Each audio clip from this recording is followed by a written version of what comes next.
Always a pleasure to welcome on my next guest on the show. She's returning to the show. It's been quite a while since she's been on the show, but it's always a pleasure to have Miss Jessica I on the show. She's a fight newly announced against Aspen lad at the TUF finale redemption, July 7th in Las Vegas, Nevada. First of all, Jessica, great to have you back on. How are things with you? How are you keeping?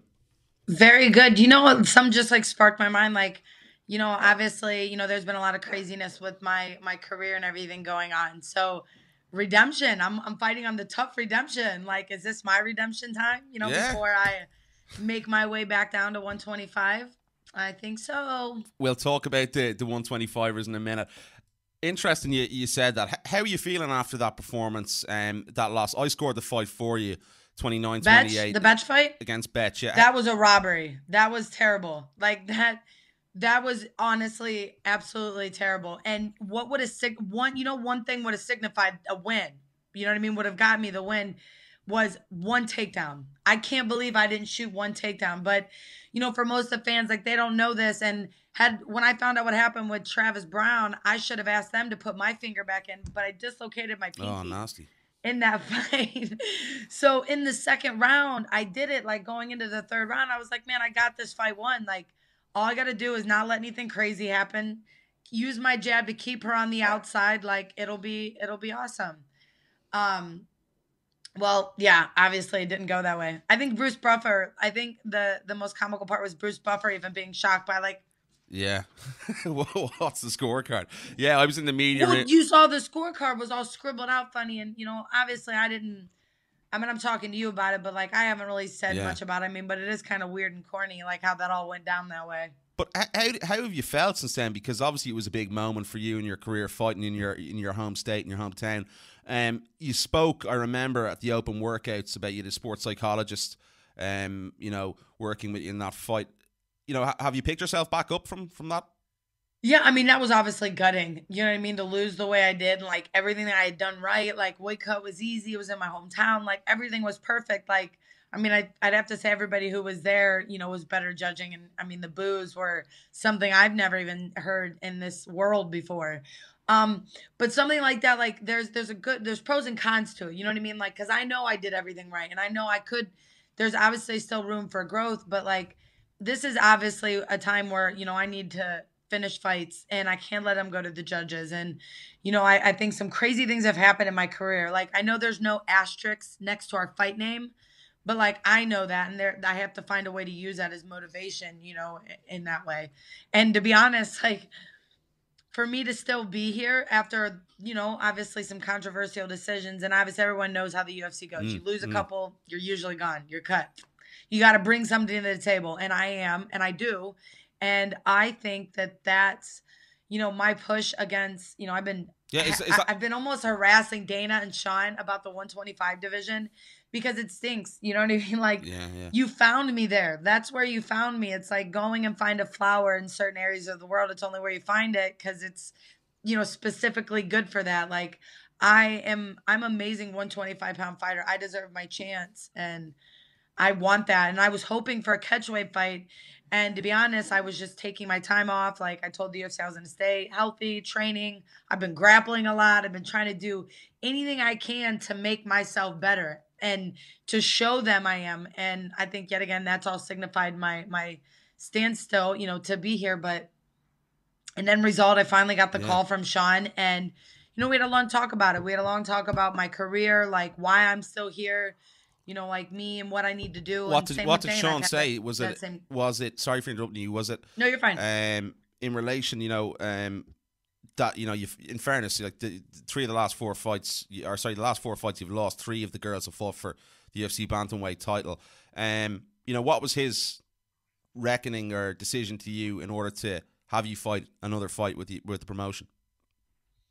It's do or die. You know what I Yeah. mean? Like give Jessica a chance. And I think that yet again, they're going to say, look, we're going to bring somebody up. We're going to bring a young person up. We're going to see if you really have it. Is this a funk you're in, or do you have the ability to truly fight? Because, it's really what it is. I mean, I'm sure Aspen, this is a start, she'll win, lose or draw. She'll still be there, but I'm staying. Like I have to stay. Like Like I have contemplated that. Like I've thought about like life after fighting, and I don't feel like I'm done, and I don't feel like this is it, and I feel like the 125 division and all these Yeah. things and all of it happening the way that it's happening, maybe that's just how it's going to be. I mean, I don't lose at 125. That's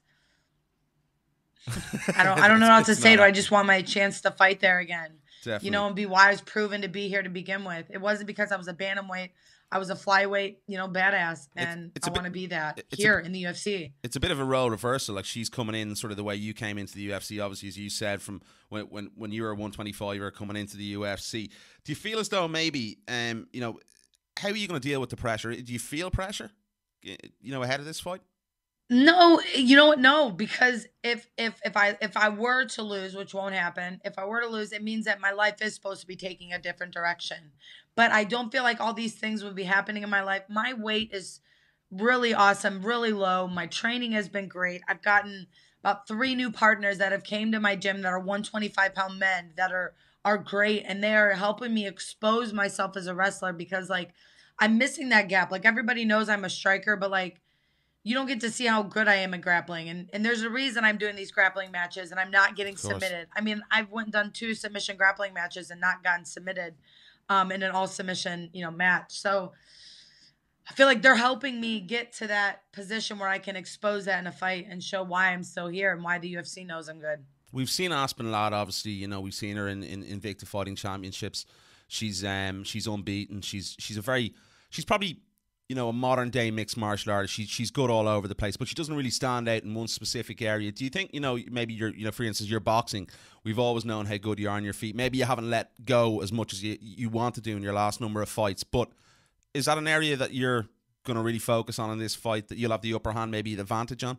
I think that I can work any direction I go, and I think if we stand up, she's heavier. I know she is. You can see in her body type than me. I guarantee that girl probably walks around high 50s, or even mid 50s. Okay, me, I'm walking around at 140, maybe 138, and I'm extremely strong and extremely fast. I don't think she's gonna have any idea what to do with my speed. So I think that she's going to spend a lot of time on her heels. So I'll be able to strike her or take her down and finish the fight, which is ideally what I want to do. I have a girl that is very similar to her physique and body style and training that I have to work with. So I think that this kind of works in my advantage. It's crazy. Like I said at the beginning, like I'm at the tough redemption. Maybe this is my redemption. It's kind of crazy that's on that. I'm sure the UFC did it on purpose and I'm just realizing it.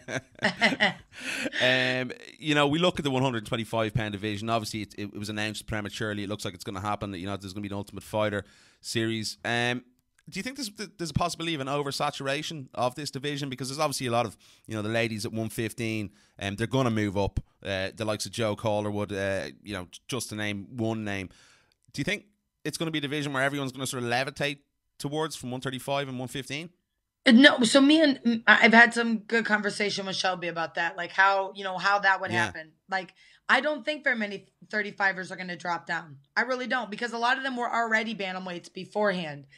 Same with 115, like these straw weights and stuff. Like they were already straw weights, but like girls like, Jojo, who are like walk that fine line where it's too much. Like it's too much for them to cut that, far. Like it's just like me, like I can get to 25. That's just that little bit, but I have the edge. I'm bigger, I'm faster. Like some of these girls that cut that extra weight to get to 15, it's hard for them. They can make it, but they're better suited for 125.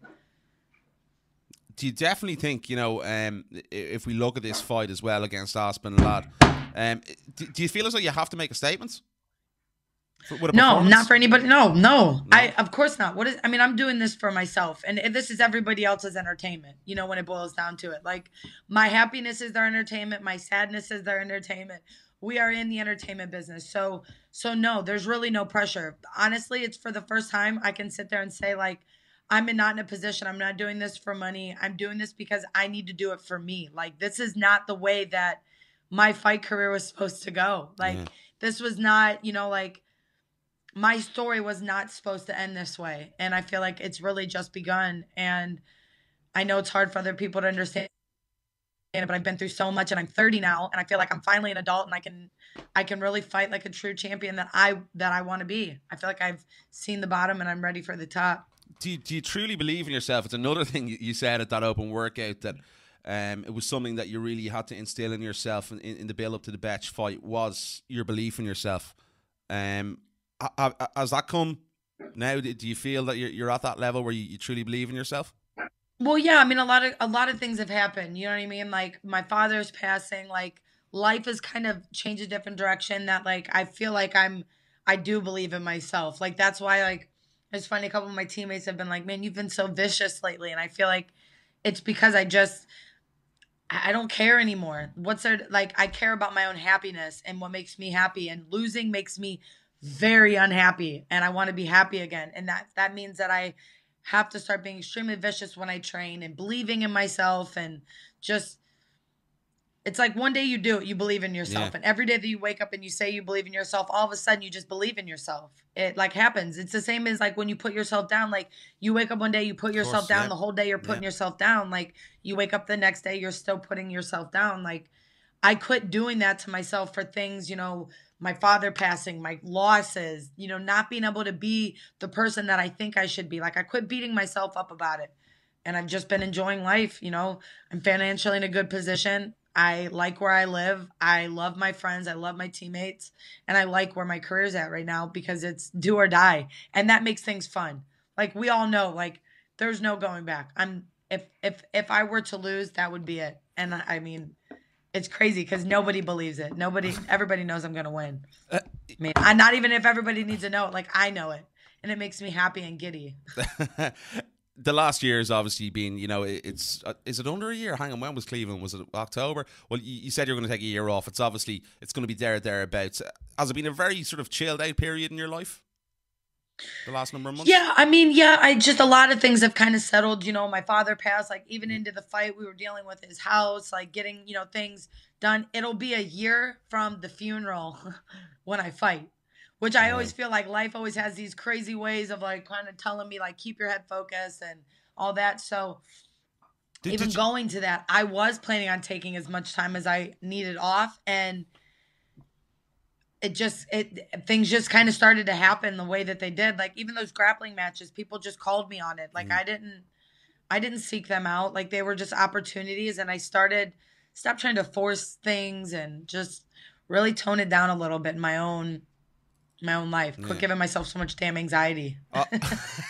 Obviously hindsight's a wonderful thing. Maybe, you know, looking back now, you know, at Cleveland, did you maybe put pressure on yourself to fight in Cleveland?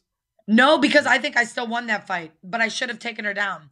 And that's something I needed to get more confident, and I am. I'm extremely confident. My wrestling and my jiu-jitsu is insane. I need to like literally I feel like I have, and I don't want to sound like an arrogant jerk, but like I'm so confident in it now that like now my weight's low. I'm not gonna have to cut any weight for this fight, and I know I'll still be stronger. Like, and I can really show that. Like I'm excited to have like the coolest thing, and I think every fighter should do that submission underground, that chael runs, because it was the coolest thing to grapple against Misha in that cage, like under all the lights, like all the people were there. Like it was awesome. It was really fun experience, and it was allowing me to like put myself in a position where like, hey, maybe I can't strike in the fight to win it. I need to do something else, and that, you know, would be it. Definitely. Yeah, no, I think a lot of guys are going to start thinking. I was talking to Joe Duffy a few weeks ago from TriStar. I think he's going to jump on board as well. You talked to me there just before we came on air that you're going to go to California. You're going to mix up your training a little bit as well. Obviously, you're with Team Strong Style with Marcus Marinelli and the guys there, but you're going to go up to Team Alpha Male and have a bit of training there and a bit of time away from Cleveland. Yeah, I'm going to be out there for, you know, like a week and a half, and I'm going to vacation a little bit, and then I'm going to go head up to Sacramento and train. And I think I'm going to train over at RVCA. Yeah. With some of those guys. Daryl over there, he's a great Greco coach. I think I'm going to go work with, you know, him maybe a day and then head up to Sacramento. And Cody's been a longtime friend of mine, and I'm so happy for him and getting engaged. And plus Cynthia, that chick is a firecracker, and she beat Aspen. What better to go like get some work against them to just kind of see what I'm dealing with, you know? Brilliant stuff, brilliant stuff. And obviously big weekend for Team Strong Style as well this weekend. Stipe Miocic defending his title for the third time against JDS. Is it going to be a different result this time around, Jessica? Oh yeah, absolutely. Absolutely. No doubt. I'm so excited for him. Like, for me, it's different. And someone asked me this earlier, like, if I got nervous. Like, of course, there's always a sense of nervousness, but, like, I'm more excited for him because I know how good he is and what he's capable of.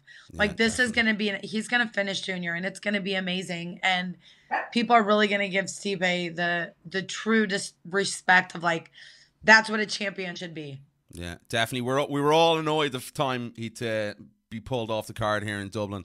It was supposed to take place. I think it was Ben Rothwell he was supposed to fight here in Dublin. Obviously, it never happened. But Right. it's not going to be a pop as loud as Cleveland was, is it? Oh, I think he'll be just as popular, but Yeah. Cleveland loves him. They're so proud of him. He's done so much for the city. He really has. Definitely. There you have it, guys. Jessica, I'm looking forward to that fight on July 7th. And obviously the fights this weekend as well. It's been a pleasure to have you back on the show. Do appreciate the time, as always. Awesome. Thank you.